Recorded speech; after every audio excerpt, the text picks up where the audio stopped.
यहाँ पे पूछा गया है which of the following are keyword, इनमें से कौन सा कीवर्ड है? नेम, प्रिंट, रेज और इनपुट। पाइथन का क्वेश्चन है, क्या आंसर होगा? रेज रेज रेज हमारे पास कहाँ एक्सेप्शन हैंडलिंग में हम यूज करते हैं, कीवर्ड होता है रेज, एक्सेप्शन को रेज करने के लिए।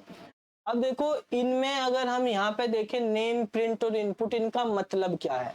चलो एक बात बताओ, एक क्वेश्चन हम करते हैं। अगर मैं लिखता हूँ एक नेम इक्वल टू 5 और फिर मैं प्रिंट करता हूँ नेम, तो क्या ये प्रोग्राम चलेगा? चलेगा। तो आउटपुट क्या आउटपुट देगा? 5 आउटपुट दे देगा। अच्छा, नेम क्या है यहाँ पर? आइडेंटिफायर। नेम एक आइडेंटिफायर यूज हुआ है, ठीक है। चलो अब हमने यहाँ पे बात करी, दूसरा लिखा हमने प्रिंट, प्रिंट इक्वल टू 5 लिखा है और फिर मैं यहाँ पे लिख देता हूँ प्रिंट और इसके अंदर प्रिंट, ये चलेगा? चलेगा सर। इसका भी आउटपुट क्या आएगा? 5 ही आएगा। 5 आएगा। इसका आउटपुट भी 5। अब भाई ये वाला P क्या है? कैपिटल P है। ये वाला कैपिटल P है, प्रिंट फंक्शन में होता है, वहां पे स्मॉल होता है हमारे पास, तो ये भी हमारे पास चल जाएगा, ये भी एज एन आइडेंटिफायर। अब हम यूज कर रहे हैं इनपुट का, तो इनपुट इक्वल टू 5 लिखा और प्रिंट में फिर इनपुट डाल दिया, ये चलेगा? नहीं सर। क्यों नहीं चलेगा? क्योंकि सर वो कोई भी फंक्शन या हम उसका नाम आइडेंटिफायर की तरह यूज नहीं कर सकते।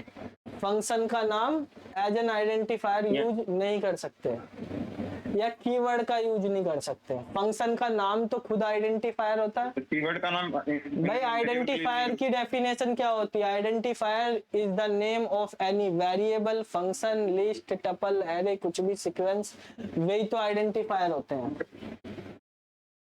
ओके सर, बताओ चलेगा या नहीं चलेगा? ये भी चलेगा। इसका भी आउटपुट 5 आएगा। भाई ये इनपुट क्या है? इनपुट हमारे पास एक वेरिएबल है, ठीक है, एज ए वेरिएबल काम करेगा यहाँ पे। और यहाँ पे हमने लिखा जो इनपुट फंक्शन होता है, फंक्शन तो ऐसे होता है, ये लिखा है ब्रैकेट में, यहाँ पे तो हमने इस तरह से यूज किया है। अब अगर मैं यहाँ पर एक और चीज देखो, अगर मैं लिखता हूँ यहाँ पे प्रिंट इक्वल टू 5 और अब लिखता हूँ प्रिंट के अंदर प्रिंट, अब बताओ क्या आउटपुट आएगा? चल जाएगा सर, अभी जो नहीं चलेगा सर। अब नहीं चलेगा। कौन सी लाइन में एरर आएगी? इस लाइन में या इस लाइन में? सेकंड, फर्स्ट वाली लाइन, फर्स्ट वाली में। फर्स्ट वाली में, फर्स्ट वाली में क्या एरर होगी? क्योंकि ऑलरेडी डिफाइंड है। तो ऑलरेडी तो इनपुट भी डिफाइन था, उसमें क्यों नहीं आई? जब तुम कह रहे कि प्रिंट एक फंक्शन है, तो इनपुट भी तो एक फंक्शन था। ब्रैकेट तो अभी भी लगाए, ब्रैकेट तो अभी भी नहीं लगाए। तो बताइए। देखो ये लाइन सही है, इसमें कोई प्रॉब्लम नहीं है, ठीक है। प्रॉब्लम इस वाली लाइन में, अब यहाँ पे एरर आएगी। भाई अब आपने प्रिंट को एक वेरिएबल बना दिया है, आइडेंटिफायर बना दिया, तो अब ये इंटीजर टाइप का हो गया, तो अब इसको फंक्शन क्यों बना रहे हो? भाई यहाँ पे प्रिंट को लिख दिया आपने 5, तो प्रिंट में फिर ब्रैकेट क्यों लगा रहे? नॉर्मल यूज कर लो, ठीक है। वो वहां पे हम अगर इनपुट को भी एज ए फंक्शन यूज करते तो तब एरर आती।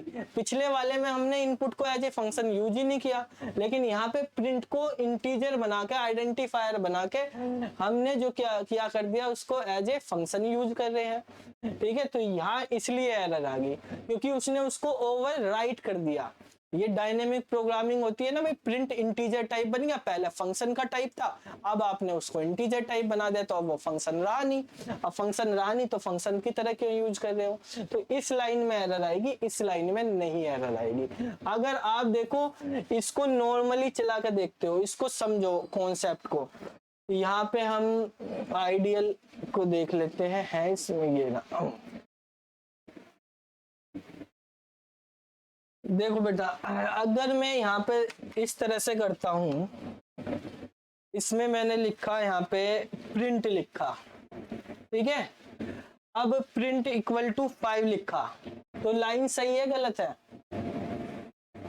सही है, एंटर करूंगा कोई एरर नहीं है। तो अब अगर मैं नॉर्मल प्रिंट लिख देता हूँ, क्या आउटपुट आएगा, चलेगा या नहीं?